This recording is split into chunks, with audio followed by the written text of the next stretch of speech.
कैसे हैं सभी लोग। दोस्तों कैसे चल रहे हैं आपके एग्जाम। दोस्तों आज का क्लास हम करेंगे पेपर 11 से। पेपर 11 में हम आज करेंगे वेरी मोस्ट इंपोर्टेंट क्वेश्चन जो हमारे 1 नंबर में और 2 नंबर के लिए महत्वपूर्ण रहेंगे। ठीक है, देखिए दोस्तों, चलिए स्टार्ट करते हैं।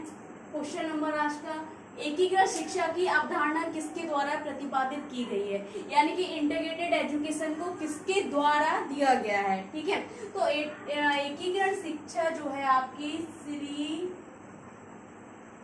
अरविंदो के द्वारा प्रतिपादित की गई है। ठीक है, नेक्स्ट क्वेश्चन है, समावेशी शिक्षा प्रणाली में शामिल किया गया है। समावेशी शिक्षा प्रणाली में किस किस को शामिल किया गया है, कौन कौन शामिल है। दोस्तों समावेशी शिक्षा प्रणाली की अगर हम बात करें दोस्तों, तो समावेशी शिक्षा प्रणाली में सभी को शामिल किया गया है, सभी बच्चों को, सामान्य बच्चों को, ठीक है, और अगर हम बात करें तो पिछड़े बच्चों को, दिव्यांग बच्चों को, सभी वर्गों के सभी बच्चों के लिए शामिल किया गया है। तो ऑप्शन होगा आपको सभी को, तो सभी को, ठीक है, सभी को।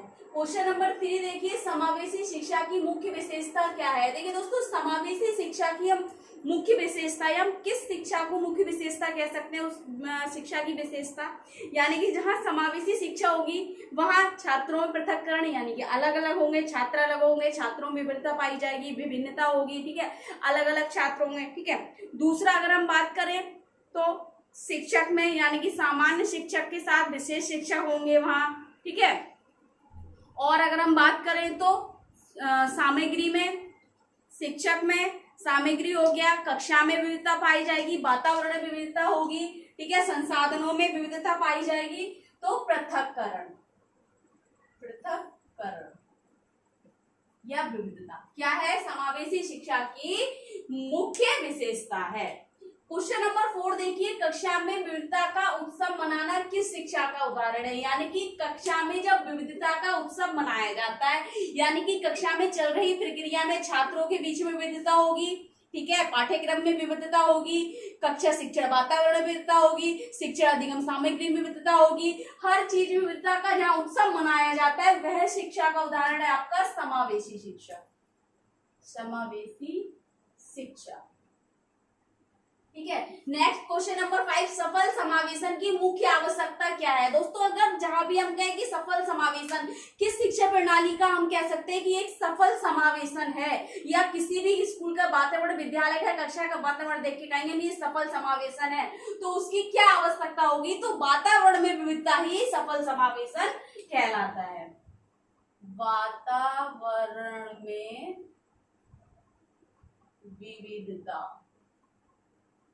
ठीक है। नेक्स्ट देखिए क्वेश्चन नंबर 6, वंचित समूह के छात्रों को सामान्य छात्रों के साथ पढ़ाना चाहिए, इसका अभिप्राय किस शिक्षा से है। तो किस शिक्षा से, सभी जानते हैं दोस्तों, समावेशी शिक्षा से, समावेशी शिक्षा से।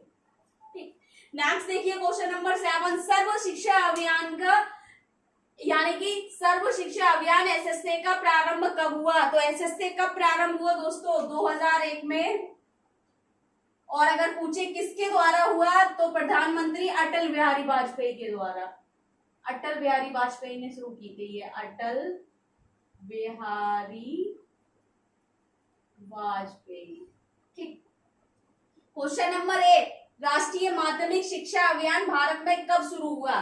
राष्ट्रीय माध्यमिक शिक्षा अभियान यानी कि रमसा,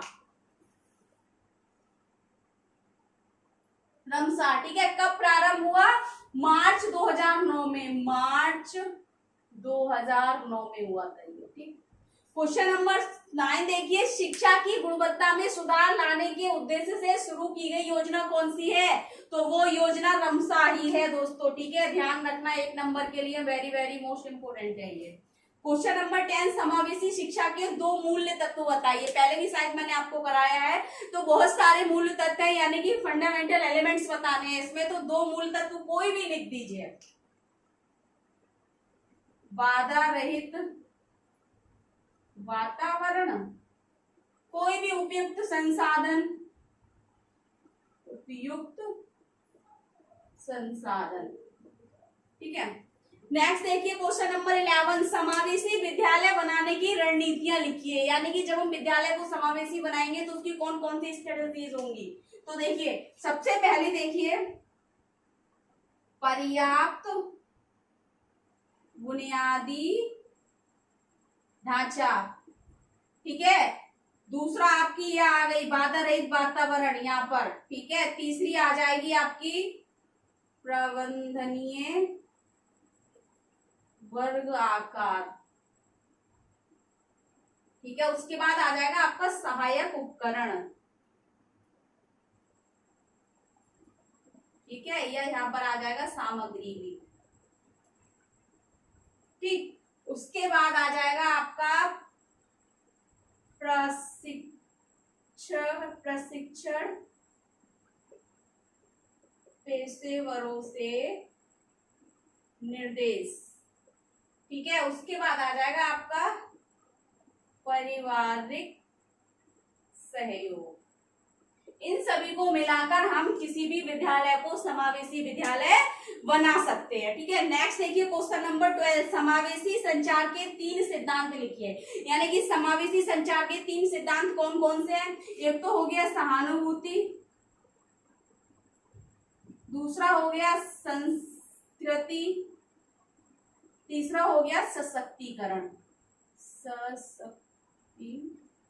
ये 3 सिद्धांत है, ठीक। नेक्स्ट देखिए क्वेश्चन नंबर 13, समावेशन की दिशा में सफल परिवर्तन के प्रमुख घटक कौन कौन से हैं। तो कौन कौन से हैं दोस्तों। सबसे पहला हो गया आपका संचार, ठीक है। दूसरा पारस्परिक कौशल, इंटरपर्सनल स्किल्स, ठीक है। उसके बाद आ जाएगा आपका सकारात्मक दृष्टिकोण, यानी कि पॉजिटिव एटीट्यूड, कोण, दृष्टिकोण, ठीक। उसके बाद आ जाएगा सफलता की कहानियां, सफलता की कहानी, ठीक। नेक्स्ट देखिए दोस्तों क्वेश्चन नंबर 14, एसएसए का विस्तार। तो एसएसए का विस्तार ये हो गया सर्व शिक्षा अभियान, सर्व शिक्षा अभियान, ठीक। क्वेश्चन नंबर 15, समावेशी शिक्षा के 2 उदाहरण। तो समावेशी शिक्षा जहां होगी उसके क्या एग्जाम्पल हो सकते हैं। हम उस शिक्षा प्रणाली को देखकर कह सकते हैं ये इंक्लूसिव एजुकेशन है, ये क्लास क्या है, इंक्लूसिव क्लास है। तो उसमें क्या होगा, एक तो सार्वभौमिक शिक्षा होगी, सार्वभौमिक शिक्षा। दूसरा होगा उसमें सार्वभौमिक शिक्षा, और क्या होगा, समान अवसर, समान अवसर, ठीक है। और पृथक्करण,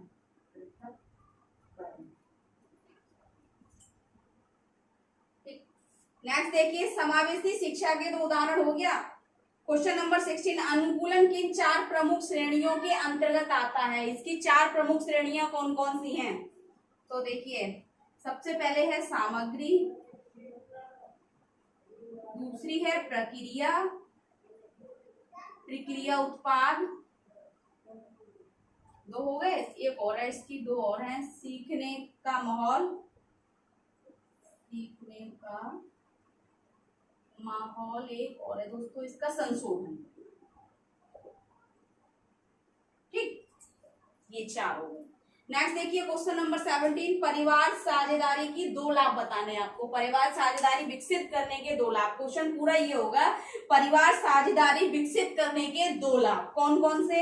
एक तो हमें छात्र की जरूरतों का पता चलेगा, परिवार साझेदारी होगी तो परिवार छात्र की जरूरतों को जानना, और दूसरा अधिगम प्रक्रिया को बढ़ावा देना,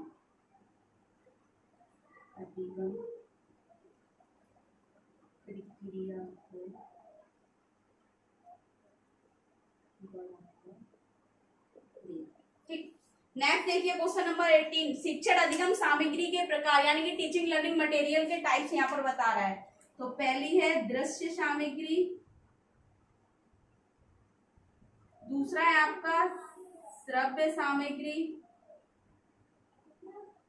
तीसरा है आपका दृश्य